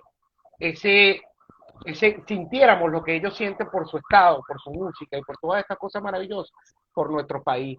Y estamos fuera, la mayoría de los venezolanos músicos, tú mismo acabas de resaltar, que están dejando en alto, en cualquier lugar del mundo donde se encuentre, en Perú, en Colombia, aquí en España hay muchísimos, desde Chipichacón haciendo las maravillosas cosas que hace Chipi, que me parecen increíbles. Y están ustedes allá en Estados Unidos, hay muchísimos músicos, aquí también está Caballito, Jorman Caballito también en las congas haciendo, está Johnny Gómez, está Oscarcito Araujo, está Elvin Vivencia que también se encuentra por allí. Son muchísimas las personas y le llegó Neguito Borja, Betulio, hicieron un maravilloso trabajo de gaita, increíble, que era como si estuvieran tocando unos zulianos allí, tú decías, wow, qué Qué bueno, impresionante. qué Y bueno, qué bueno. es maravilloso verlo, pero Todo fíjate, eso, René, quería hacer... todos esos músicos que nombraste son unos músicos de élite, son unos músicos con un nivel muy, muy alto de ejecución, de dominio de sus instrumentos y además con una manera de acercarse a la música muy respetuosa, ¿no? Entonces, eso es gente que, bueno, que también ha estado es como compartido camino y eso es lo que te digo, pues Dios te acerca a gente que piensa como tú acerca de la música y entonces eso te nutre mucho, ¿me entiendes? Y yo creo que el venezolano tiene eso, ¿no? De, de, es muy versátil, ¿no? Muy amplio en su lenguaje musical. Fíjate que la primera vez que yo me di cuenta de eso, y me di cuenta también me di cuenta de el respeto que tienen los músicos del mundo para con los músicos venezolanos. Te cuento esta anécdota. Estaba en Nueva York, eso sería, fui a tocar con C4 Trío, año 2010, algo así. 2000, no, yo creo que antes, no estoy seguro. Bueno, y me dice Luisito Quintero, lo llamo, mira, estamos aquí, estamos en Nueva York, ok, bueno, yo toco hoy en un sitio, iba a tocar en un bar en Manhattan, ¿no? Si quieren venir, avísenme. Dale, vamos para allá. Y nos vamos Jorge y yo, Jorge Guillermo y yo. Entonces nos vimos con Luisito, él estaba tocando con una banda que se llamaba, bueno, un nombre muy cómico, se llama Pornozón. ¿Tú has escuchado eso? No, no hablemos de eso, pero wow, ¿no? Es un grupo sabroso, la música increíble, las letras ya tú sabes por dónde va la historia. Pero bueno, iba a tocar con ese grupo, pero reducido, ¿no? Estaba Dani Rojo, el bajo, que es el cantante, él, Luisito, en toda, ¿sabes? Tenía conga, timbal, clave y campana, o sea, el pulpo. Tú sabes eso que hace Luisito, que es increíble, Sí, parecen lo mismo que hace cuatro. Anderson, lo mismo que están haciendo, que ellos tocan, si es posible, tocan la guira ellos y cantan ellos mismos. Bueno, increíble, increíble. Entonces, cerraban los ojos y eran por lo menos tres tipos tocando. Y era él solo, ¿no? Y estaba un tipo tocando tres cubanos. Bueno, lo cierto es que ahí también se armó como una parranda, ¿sabes? Como un medio jamming y había muchos músicos y yo me monté a tocar. Jorge también se trajo el cuatro, se montó a tocar, se montó un poco de música. Terminamos, nos estamos tomando, ¿sabes? Una cerveza, algo. Y entonces me llega un tipo que es de Israel. Hey, bro, oh, you Venezuelan? Y yo, sí, yeah, Venezuela. Sí, yo soy venezolano. Y él en inglés, por supuesto. Entonces me dice, bro, ¿por qué? ¿Cómo así que no hay un solo venezolano que toque mal? Y yo quedé así como que, ¿cómo? O sea, yo no había caído en cuenta. O sea, un israelí me estaba preguntando a mí, ¿cómo así que yo no he escuchado ni un solo venezolano que toque mal? Todos tocan así de bien, me dice. Ahí yo caí como en cuenta de cómo ven al músico venezolano fuera. Y eso más que, sí, sí me da mucho orgullo porque somos venezolanos y wow, es un sentimiento bonito, pero más que eso, me da como la perspectiva de entender el valor que tiene ese, ese enfoque que hemos tenido los venezolanos y esa sed de aprender y de dominar el instrumento, dominar estilos musicales y de estar en la calle haciendo el mejor trabajo posible, ¿no? Yo creo que eso nos representa como músicos venezolanos y eso lo digo con mucho orgullo, ¿no? en cada tarima que vamos, en cada sesión que vamos, siempre está la idea de ir a hacer la mejor música que podamos hacer. Amén, amén. Mientras yo pueda llevar el mensaje de menos habladera y de más música, ahí es donde yo estoy. Ahí es donde siempre yo estoy, menos, no, que aquel no toca, no, que aquel sí toca. No, lo importante es que yo cuando me monte a tocar, haga la mejor música posible, ¿no? En mis capacidades, en mi conocimiento y en mis posibilidades. Así que ese es mi y te agradecemos todas las personas que están conectadas, así como se acaba de conectar por allí, escribieron que se acaba de conectar Robert Quintero en el momento que estabas comentando lo que el junte. Mi El junte hermanito. nos parece súper maravilloso. Muchas de las personas que están conectadas deben estar igual de agradecidos primero por todas estas primicias. Primero escuchar las palabras con las cuales te refieres a cada uno de los músicos de las diferentes latitudes o de los países y de la manera como las personas se refieren al músico venezolano, que eso también nos brinda como ese tip y también impulsa a muchas de las personas que te siguen de estos consejos y estos tips, estas anécdotas que llenan mucho al músico. Del músico muy poco se habla, del músico muy poco y que ustedes relaten esa propia historia es aún más maravilloso. Para las personas que se están conectando en este preciso momento, y me disculpa, Rodner, que interrumpa aquí esta parte de la entrevista porque estamos prácticamente terminando y yo sé que estás ocupado y tienes muchísimas cosas que hacer. Entonces, las personas que se están conectando en este preciso momento, que no han tenido la oportunidad de ver este conversatorio, esta conversación entre venezolanos, hablando de música y contada la historia por su propio protagonista, pueden ir a nuestro canal de YouTube, Calambrina Show. Allí estará, ya se subirá esta entrevista aproximadamente en unos 5 días, estará la entrevista allí para que ustedes puedan eh, visualizar y escuchar la historia de Rodner Padilla, que es una historia súper increíble y les juro que no se van a arrepentir de escuchar toda la historia de este grande de la música venezolana, del cual muchísimo nos sentimos súper orgullosos de ti. Rodner, estamos llegando a un punto casi de quiebre y final de la entrevista por tus ocupaciones y también por la hora de acá de España, que ya estamos a medianoche. Pero fíjate, Rodner, ¿en qué momento, porque no me puedo ir antes de preguntarte esto, en qué momento comienza a suceder todo esto maravilloso y grandioso de acompañar artistas, de convertirte en arreglista para agrupaciones ya con un nombre más, por así llamarlo, por un nombre más alto, con unas agrupaciones más consolidadas en este mundo de la música? Y empieza Rodner a acompañar a músicos de élite y de talla internacional. Bueno, todo comienza en Caracas, ¿no? Digamos que esas primeras experiencias de tocar con músicos que yo admiraba desde hace mucho tiempo, desde niño. Todo eso comenzó cuando yo me mudé a Caracas. Llegué allá, en realidad los primeros años en Caracas fueron como muy, yo no sé si decirlo difícil, porque bueno, yo estaba estudiando en la universidad, me fui a estudiar en la universidad, se llamaba Instituto Universitario de Estudios Musicales. Entonces, bueno, digamos que yo estaba estudiando, mientras tanto estudiaba mucho bajo y también disfrutaba la ciudad, pues vivir en Caracas para mí era increíble, ¿no? Viniendo de una pequeña ciudad, pueblo, como punto fijo para Guaná, estar en Caracas y escuchar tanta música.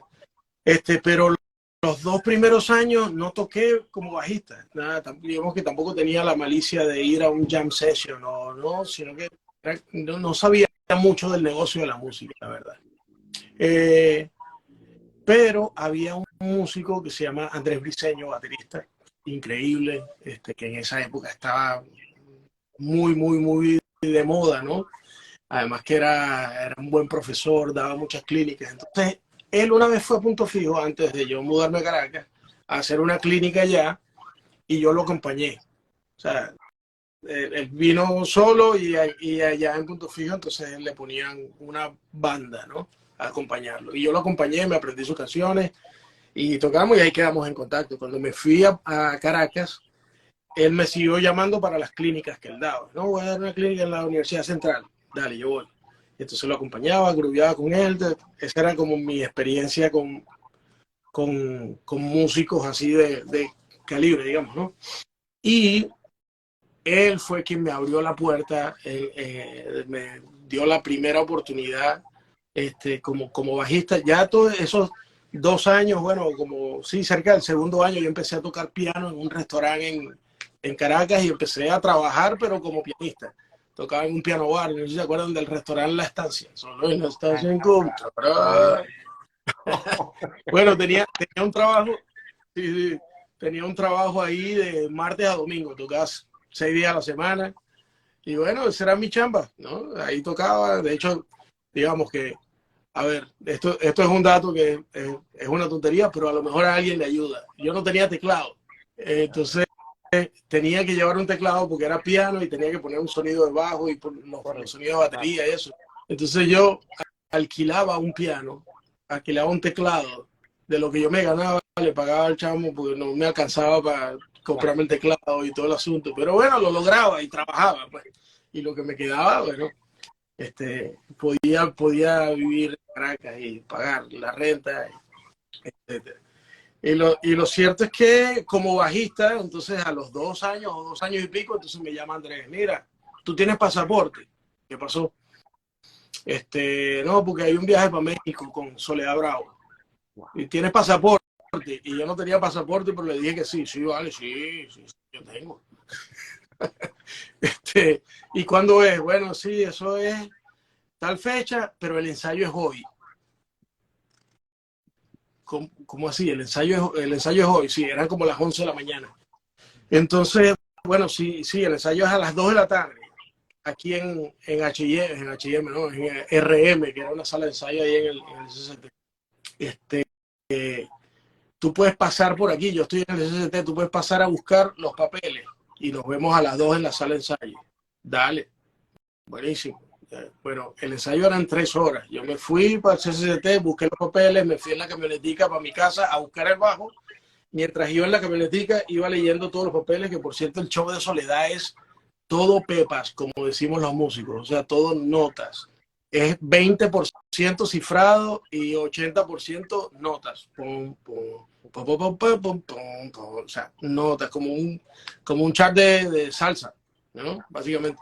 Y entonces, me voy en la camionetica a Santa Fe, que era donde yo vivía, leyendo los papeles, busco el bajo, regreso, vengo leyendo papeles, llegué de primero para el ensayo y sigo leyendo los papeles y, y bueno, comienzan a llegar todos esos grandes músicos con los que yo había soñado tocar viéndolos en los discos, ¿no?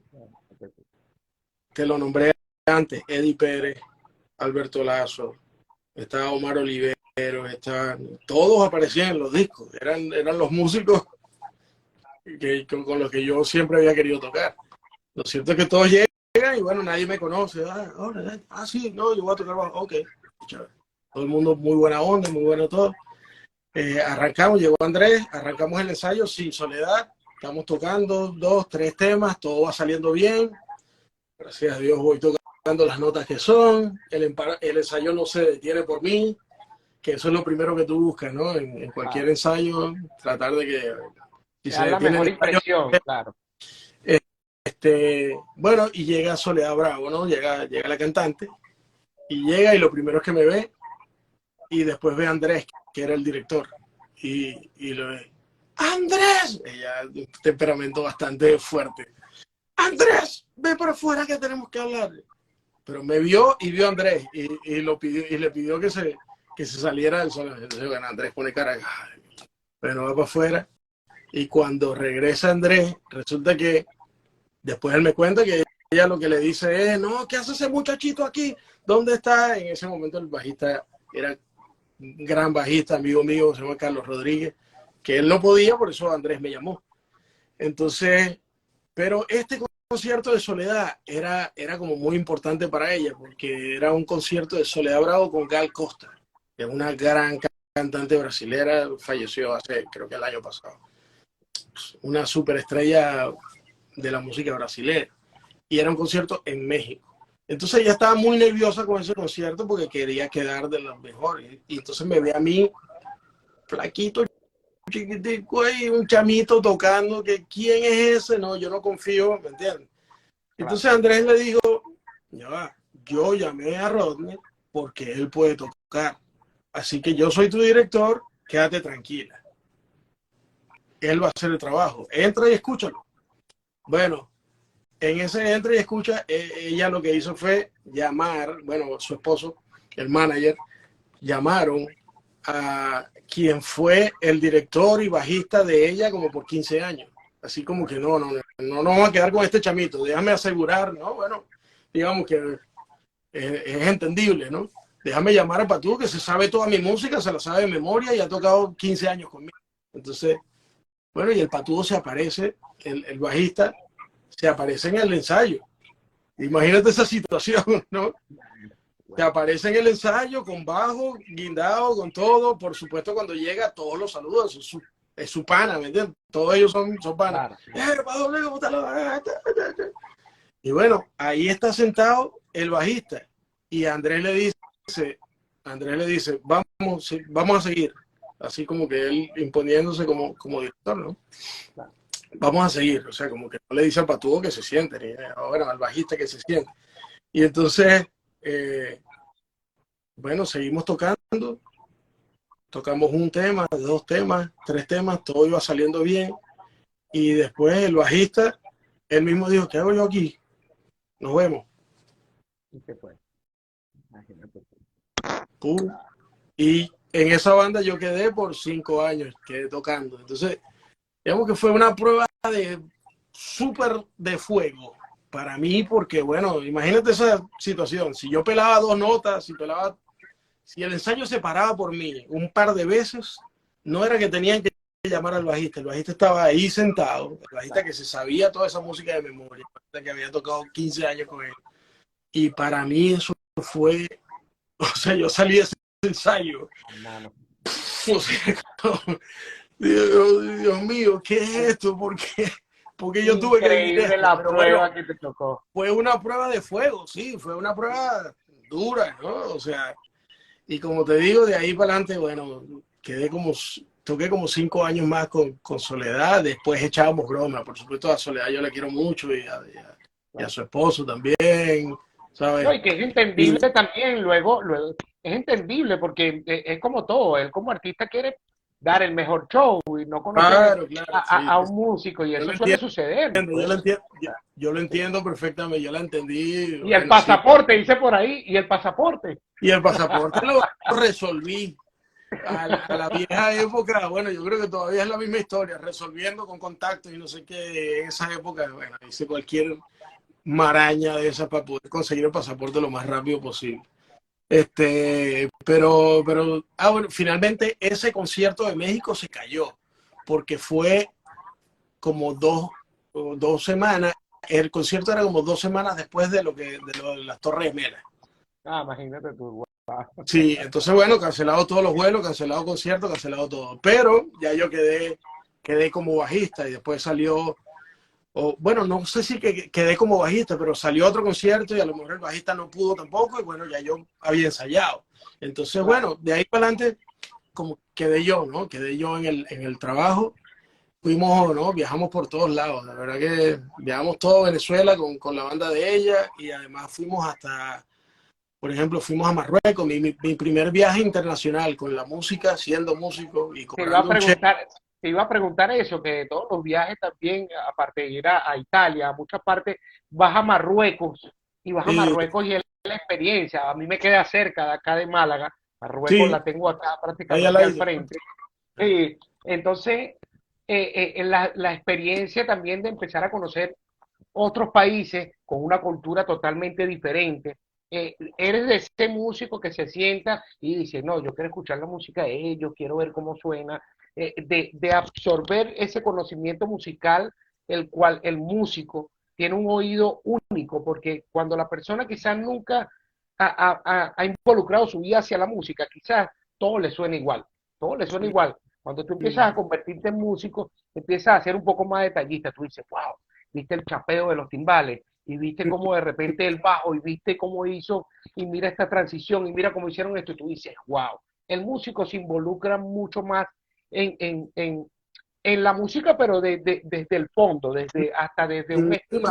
detalle, por supuesto. Si ya tú estás metido en la música, vas escuchando los detalles y cómo, ¿sabes? No sé, cómo la marcha de Marc Anthony es distinta a la de Robert Vilera y cómo es Correcto. distinta Porque a la tienen de... una, Sí, cada músico tiene la particularidad claro, de sí, algo, porque cada uno tiene un ese sello acento único. y vas Sí, entendiendo como acentos del venezolano tocando y cómo al peruano le suena distinto, como, ¿sabes? Como al cubano le suena distinto, por supuesto. Y sí, vas entendiendo como los detalles. Y viajar te da mucho acceso, te da mucho, bueno, estás muy expuesto a cantidad de músicos que vas conociendo, pues, ¿no?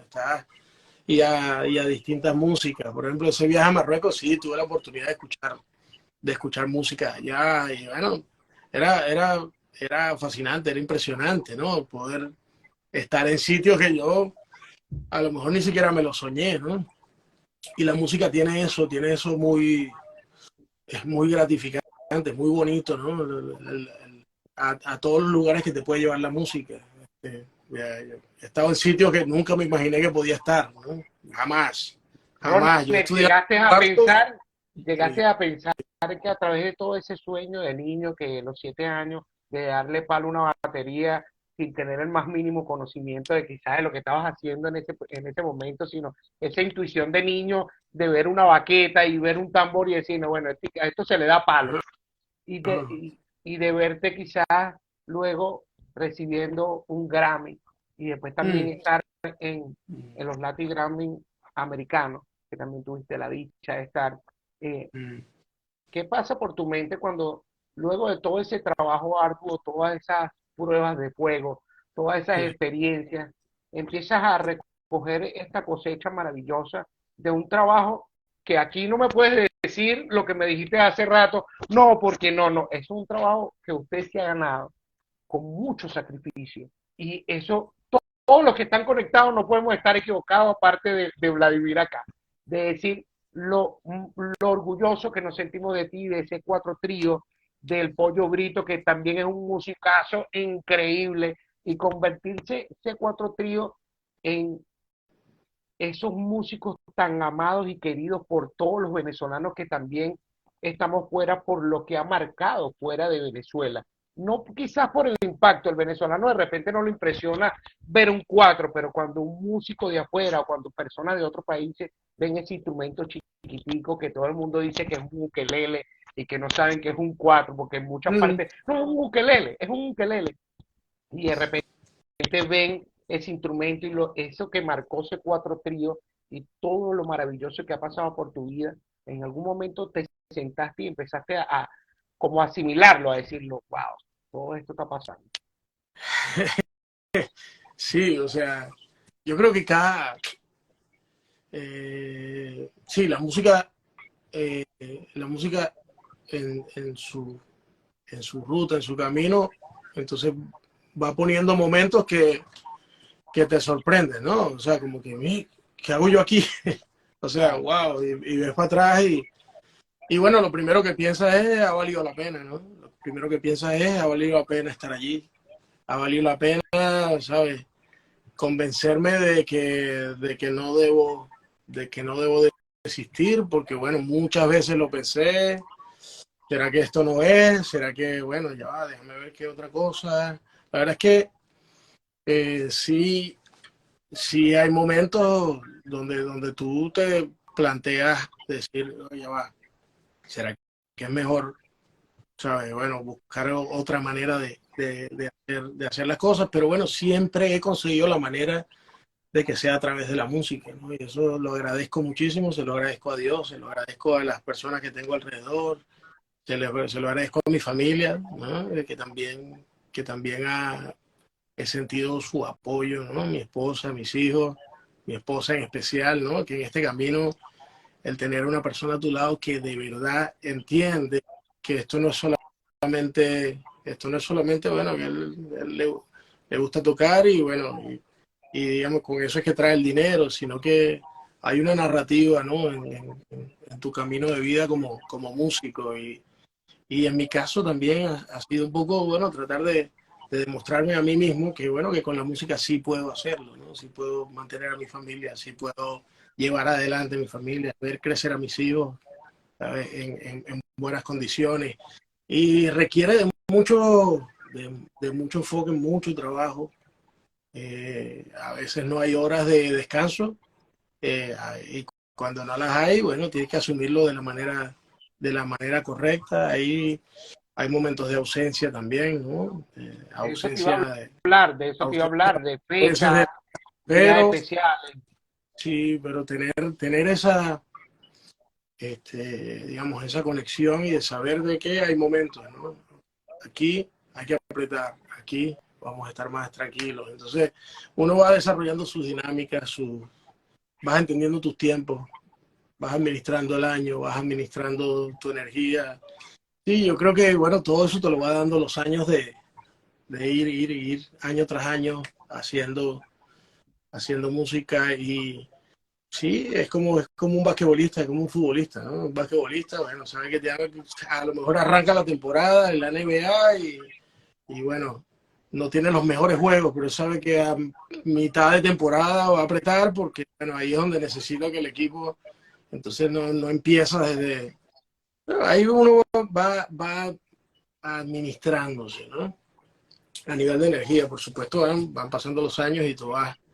Esto es algo que me gustaría decir también, a ver, y si me lo permite, No, claro, a los, este es tu a los espacio. músicos, a los instrumentistas, muchas veces los músicos, y es normal, es totalmente natural, pensamos que el mundo se trata de tu instrumento, musicalmente hablando. Es decir, eh, y tiene que ser así en una época de tu vida donde la vida es básicamente tu instrumento, o es el timbal, o es la batería, y eso, porque tú estás en ese proceso de dominar el monstruo que significa el instrumento, que es algo sumamente difícil para cualquier instrumentista. Digamos que sumamente difícil dependiendo del nivel al que tú quieres llevar tu nivel de ejecución, ¿no? Al nivel que tú quieres llevar tu ejecución. Ahora, es importante que una vez pases ese momento, que es importantísimo estar enfocado allí, puedas estudiar otros instrumentos. O a la par de eso, agarra un piano. Entiende por qué un acorde mayor es un acorde mayor. Entiende por qué un acorde menor es un acorde menor. Entiende por qué una progresión se compone de ciertos grados, ¿no? Y el sexto grado, el cuarto grado, por qué el sexto grado es menor, por qué, y vas entendiéndolo. Eso va a abrir una pequeña ventana. Yo como bajista entiende por qué,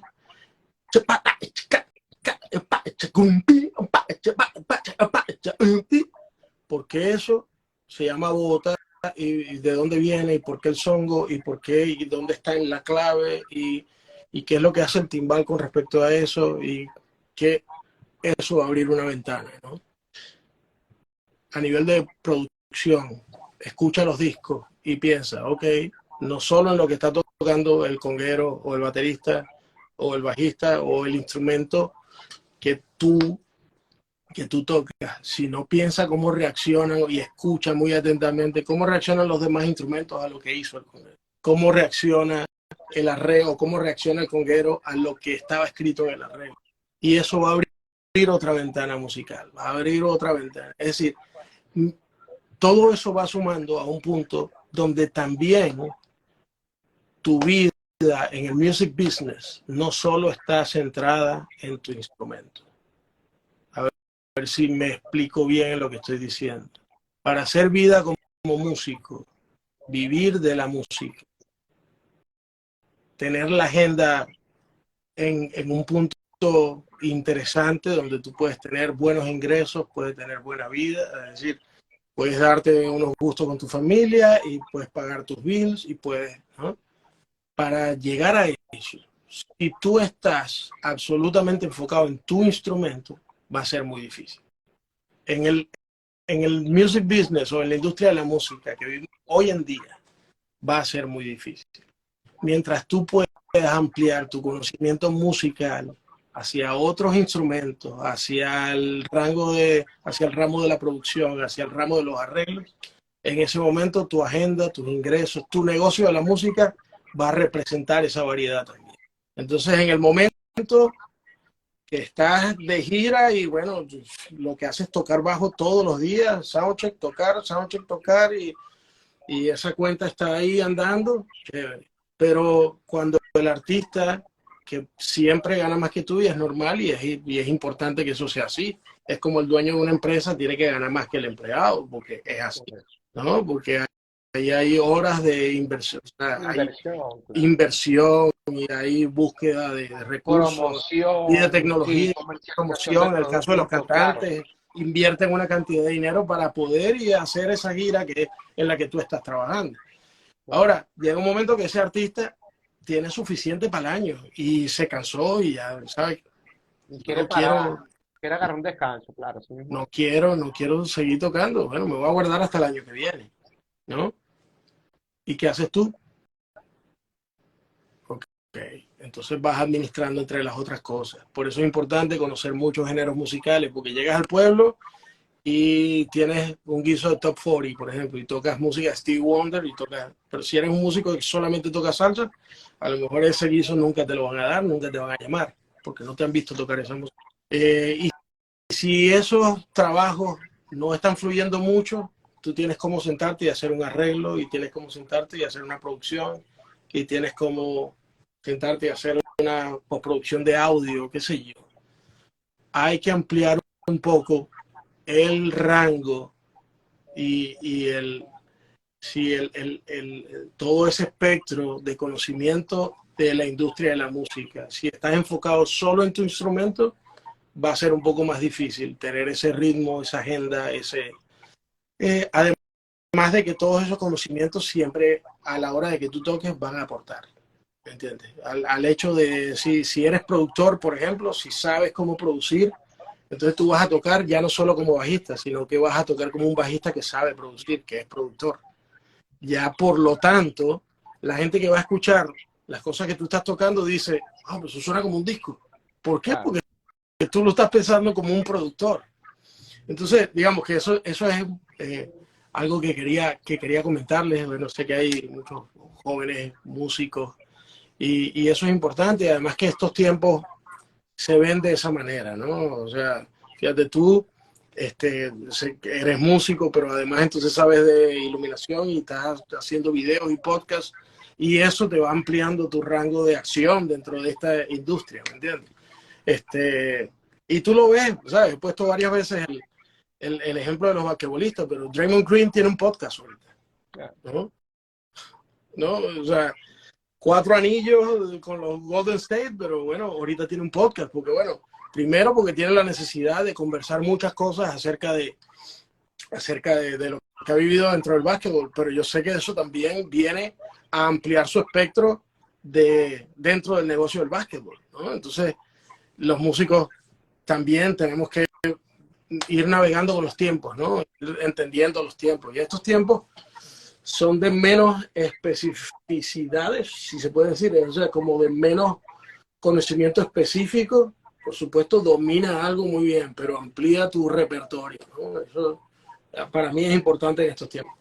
No, y nosotros estamos aquí deleitándonos con todo lo que expresa, todo lo que explica. Yo sé que muchos están pasándola igual que yo por todo, porque me parece súper interesante que a pesar de toda tu trayectoria y todo, también puedas expresar todo este tipo de historias y tips para músicos, porque sucede que hay muchísimas personas también, Rodner, con muchísimo conocimiento, que se llevan a la tumba, pero hacían falta también estos espacios donde ustedes puedan resaltar también, eh, eh, resaltarle a ese músico que está creciendo y enseñarle y decirle, mira, yo no seré el juez ni sea el dueño de la verdad, pero yo lo hice de esta manera y me resultó.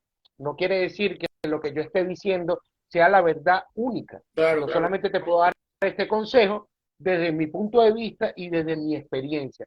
Pero hay muchos tips que acaba de nombrar allí que parece súper interesante y que yo sé que muchos de los que están conectados están así boquiabiertos y decir, wow, porque es muy cierto lo que tú comentas. empiezas a vivir toda esta etapa de empezar a tocar con músicos increíbles, llegas con la agrupación, pasa por C4 Trío, comienza a trabajar con Luis Enrique, empiezan a trabajar con El Pollo, que son músicos también que tienen una creatividad increíble, y todo lo que empezaron a realizar con C4 Trío, empieza a trabajar, hiciste creo que también una producción con Marc Anthony y Carlos Vives, si no me equivoco. No, salí en un video de ellos, pero No, yo no ahí soy tuviste nada que ver playback. en la O sea, preparación. Ok. yo no toqué en ese track ahí. De hecho, ese bajo lo grabó mi amigo el Papa Pastor, Ah, el bajista de Papa Carlos Pastor, Vives. imagínate. Sí, Sí, sí, sí, sí, sí. sí, sí, ya sabemos. Él grabó ese tema, pero ya yo vivía aquí en Miami y bueno, iban a hacer el video y me llamó mi amigo Robert Vilera, que en paz descanse. Y Mira, Rodner, me disculpa que te interrumpa allí. Octava entrevista donde aparece el nombre de Robert Vilera y lo fundamental y lo increíble que ha sido para cada uno de los entrevistados de este programa.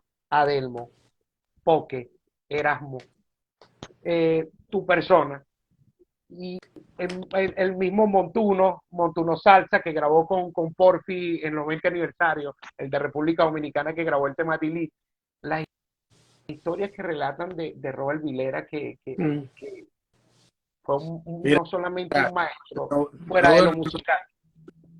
Robert, bueno, lo extrañamos mucho y bueno, lo queremos mucho. Él estará con nosotros por siempre, tanta música que dejó grabada, tanta música que nos dejó, tantas tarimas que compartimos. Pero además esa amistad, pues, ¿no? Y ese corazón generoso de ayudar al que venía llegando. Y bueno, de verdad que él siempre tuvo esa manera de proceder. Y bueno, yo estaba ese día ahí en el velorio de él y estuve unas cuantas horas, estuve como unas 3 horas y toda la gente que venía llegando, oye, qué broma, ¿cómo va a pasar esto? Y venía el comentario fijo de cada una de las personas con las que hablé en ese sitio. Oye, Robert a mí me ayudó muchísimo cuando llegué aquí. Y hablábamos y cada quien hablaba. Venía el otro, ¿cómo está? No, qué chévere. Oye, chama, además Robert me ayudó muchísimo cuando yo llegué aquí. Y así venía el otro. Absolutamente, no sé, el 90% de las personas que saludé allí tenía el mismo comentario. Y yo lo tengo. Y yo lo tengo también. O sea, Robert y yo hicimos una conexión muy, muy chévere. Estuvimos en los Grammys del 2013.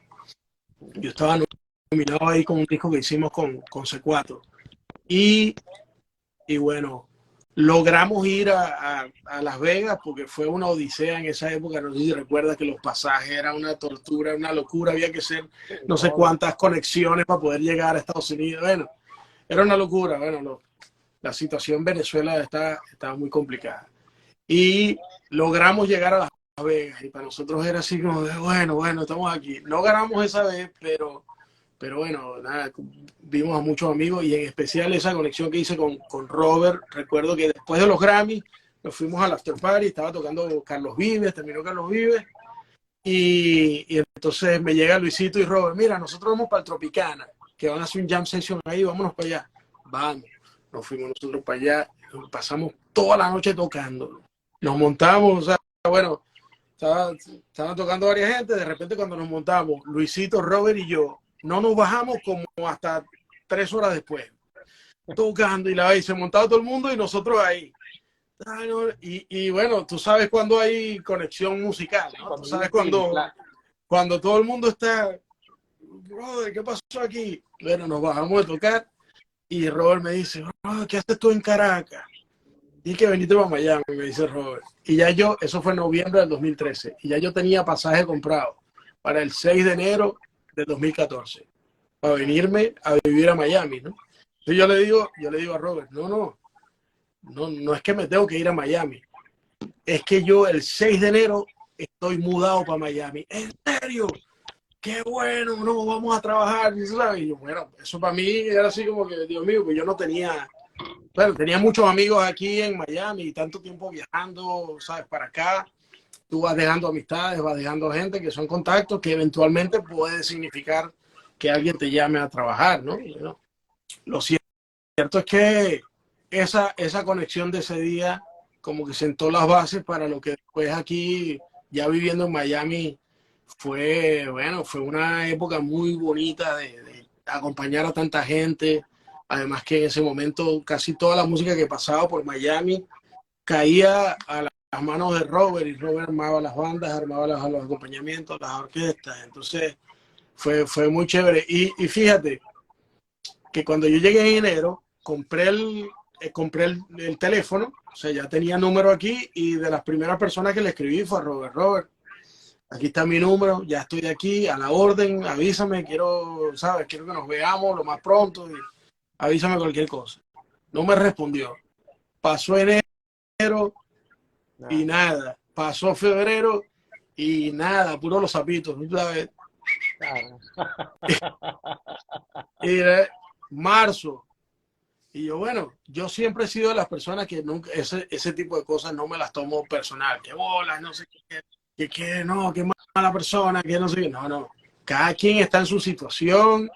Y bueno, yo sé que él me dijo algo cuando estábamos allá en Las Vegas, pero yo no puedo pretender que yo llego aquí y bueno, él tiene su gente con la que ha venido trabajando por tanto tiempo. Y o sea, yo la verdad es que no me enrollo por ese tipo de situaciones. Siempre lo he visto muy objetivamente. Cada quien uno aprende a ver las cosas como en perspectiva y por momentos, ¿no? Cada cosa tiene su momento, cada trabajo tiene su momento, Y a lo muy mejor. pocas personas le toca, le cuesta comprender ese punto que tú acabas de Sí, dar allí, la sí, diferencia porque tan bueno, grande. es normal uno desesperarse, y es normal también caer como en, no, no, la gente es muy habladora y no sé, no, no.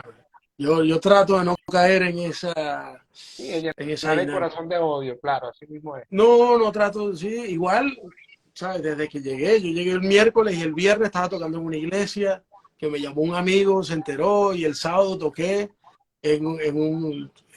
toqué jazz en un hotel de un amigo que me vio por Facebook, que ya yo me había mudado, y me llamó, ya estás aquí, tienes ropa negra, tienes contrabajo, y yo me había traído el Silent. Sí, sí, bueno, para que me haga la suplencia ahí. Ya, yo había arrancado, ¿no? Pero por supuesto quería tocar con Robert, quería tocar también los trabajos que tenía Robert, o sea que todo el trabajo que podía venir a través de Robert.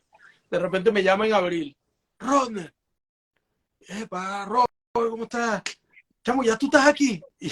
Y yo dije, ¿cómo que si estoy aquí? Yo te escribí en enero, bro. Sí, sí estoy, cuéntame. ¿Qué? Ok, ¿cómo estás el 13 de abril, el 14, el 16?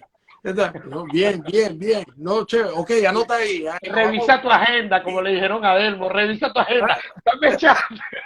sí, Sí ok, tengo. bueno, déjame ver, porque en realidad ese día tengo que ir a Winn-Dixie a comprar, ya va, déjame ver, ya va. Sí, chamo, sí, yo puedo para todo eso, vamos a echar, sí, bueno, anota ahí que nos vamos con no sé quién, y vamos a acompañar al Canario no sé dónde, y vamos a acompañar y así, y arrancó, y de ahí la verdad es que no paramos por años, por años, tuvimos muchos años haciendo música juntos, aprecio mucho ese momento, esa, esa conexión ahí, ¿no? Y la conexión que hicimos, ¿sabes? La llave, como llamamos nosotros los Sí, músicos, hicimos correcto. una llave, y eso wow, lo aprecio mucho, porque una vez más tenía la suerte de tocar con un músico que había admirado por mucho tiempo, ¿no?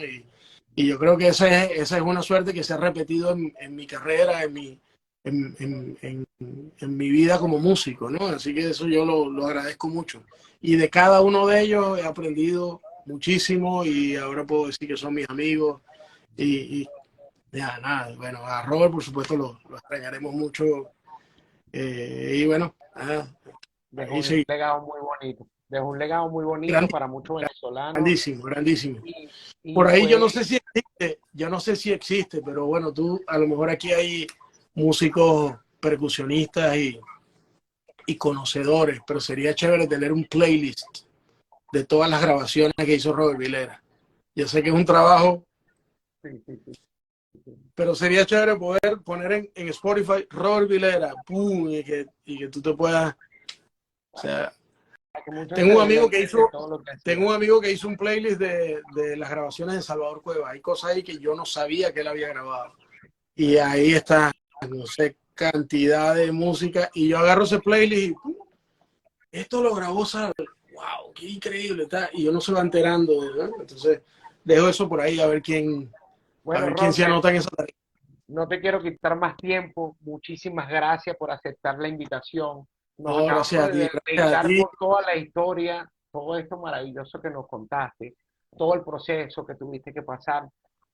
Como te dije al principio, pues hemos tenido 3 programas diferentes para relatar y llegar hasta el punto que muchos quieren conocer, pero para mí estos puntos son súper interesantísimos porque dejaste muy claro para muchas personas que están creciendo que el cultivarse como persona, cultivar esa parte humana increíble que poseemos todos los seres humanos, que muy pocos sabemos sacarla en el momento que se debe sacar, como convertirte en ese profesor que no eres, que es un profesor que te va creando la vida y llevar y transmitir ese mensaje a cada una de las personas a través de tu vivencia, aceptando de que todos tienen que pasar una etapa y diferentes aprendizajes a través de su vida, pero a nosotros nos encantó tenerte en este espacio y que hayas contado todo esto tan maravilloso. Por allí preguntaron cómo está de la mano, hay varias personas que lo han preguntado cómo sigue Ah, de la bueno, mano. no, mucho mejor, mucho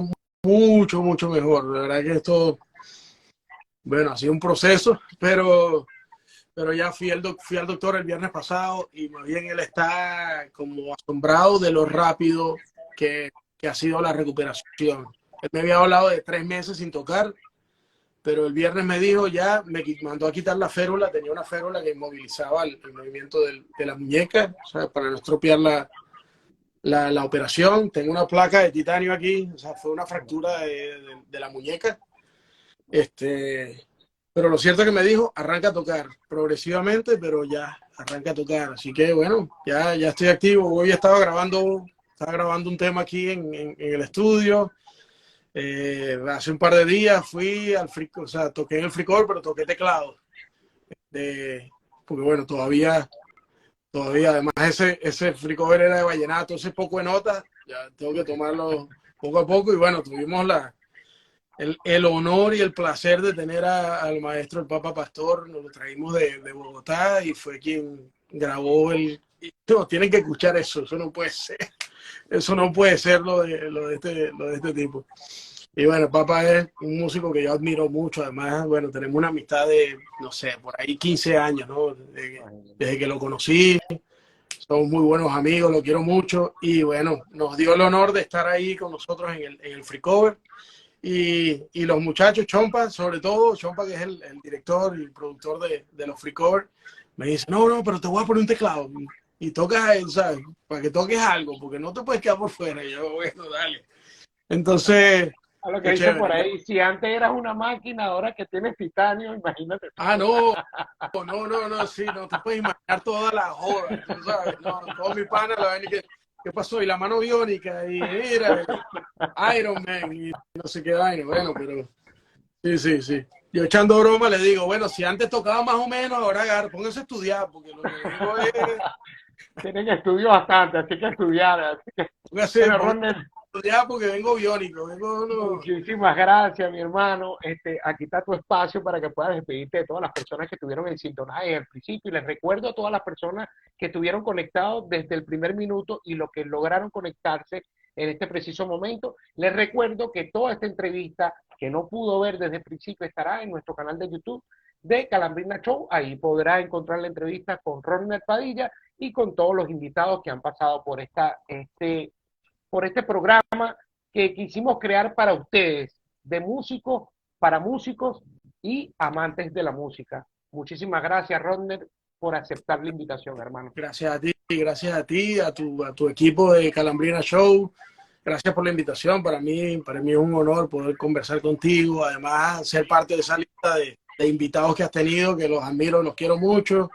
Y nada, que siga la música, que siga esa entrega que tenemos por la música, por nuestro arte, por nuestra ejecución y por y esa sed de seguir creciendo como músicos, de seguir entendiendo la música, también tratar de seguir entendiendo el music business, que es importantísimo, y de seguir activos en nuestro camino como músicos, ¿no? Y siempre creciendo, siempre avanzando, tratando de hacer la mejor música que podamos en nuestras capacidades y posibilidades. Amén, amén, amén. Y espero que tú también, aparte, como así todos los músicos que han pasado por este proceso, también sea ese compañero que difunda este espacio para que también muchos de tus compañeros y amigos que siempre están allí desde el día uno, desde tu comienzo, que tienen muchísima historia que contar y que sé que muchos de tus seguidores también están esperando su relato, la historia contada por ellos mismos, sea contada a través de este espacio y usted le pueda llegar el mensaje. Seguro Muchas que sí, gracias. ¿no? Ahí voy a regar la No, voz porque estas entrevistas están muy buenas. Así que gracias, brother. Y bueno, muchísimas seguimos en gracias contacto. a ti, Roger. Saludos a toda la gente por Amén. allá en España y seguimos en contacto. Para Amén. adelante todo el Igual mundo. a todo Bendiciones tu a grupo. ti, a tu familia, a todos los que están ahí conectados también. Así que estamos en contacto. Bueno, mi gente, mi nombre es Vladimir León, mejor conocido como Vlad Calambrina, y esto fue el capítulo número 22 de Calambrina Show.